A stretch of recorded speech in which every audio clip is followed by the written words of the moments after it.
para superar aquela situação de pluralismo dos dias de hoje, se procura, numa visão menos ambiciosa, chegar a alguns princípios onde toda a gente esteja de acordo. E ser a partir destes princípios que depois se procura a resolução dos casos concretos.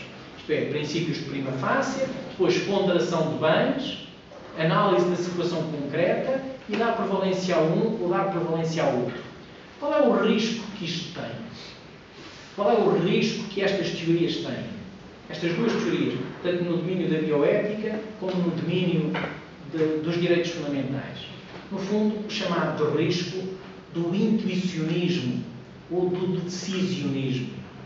O que é que se quer dizer com isto? Quer-se dizer que, quando se vê uma fundamentação destes casos, de uma decisão destes casos, quando se vê ou feita por um tribunal constitucional, por um Supremo Tribunal, ou no domínio da bioética, quando se vê a resolução destes casos, aquilo que nós encontramos, em termos de fundamentação, é uma argumentação de princípios, princípio lógico, lidando com princípios e dizendo, em nome deste princípio e daquele e da ponderação, vai-se dar prevalência a isto.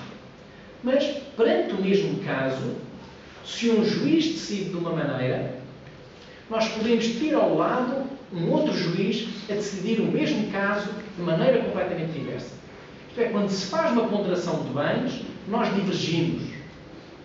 Quando, por exemplo, sobre situações polémicas, controversas, por exemplo, casamento entre pessoas do mesmo sexo, casamento homoafetivo, como se diz no Brasil, são daquelas questões que tanto se colocam no Brasil, como nos Estados Unidos, na Austrália ou em Portugal, colocam-se em todo lado. E quando nós vamos decidir estes casos, e estes casos são casos jurídicos, porquê? Porque estão direitos fundamentais envolvidos, quando um juiz vai decidir estes casos, um juiz, digamos de uma forma quase intuitiva, é a favor ou contra, e um outro ao lado tem uma posição também a favor ou contra, que pode ser completamente diferente do outro. E quando eles vão decidir o caso e vão fundamentar a decisão, eles não vão fundamentar dizendo porque eu acho que é assim, eu acho que isto deve ser assim. Não. Vão fundamentar com base em princípios. Vão fundamentar com base naqueles tais princípios. Autonomia, não maleficência, beneficência. Mas qual é a crítica que se faz a estas teorias? A crítica que se faz é que, no fundo, esta retórica dos princípios servirá apenas para esconder uma decisão que já foi previamente tomada pelo juiz.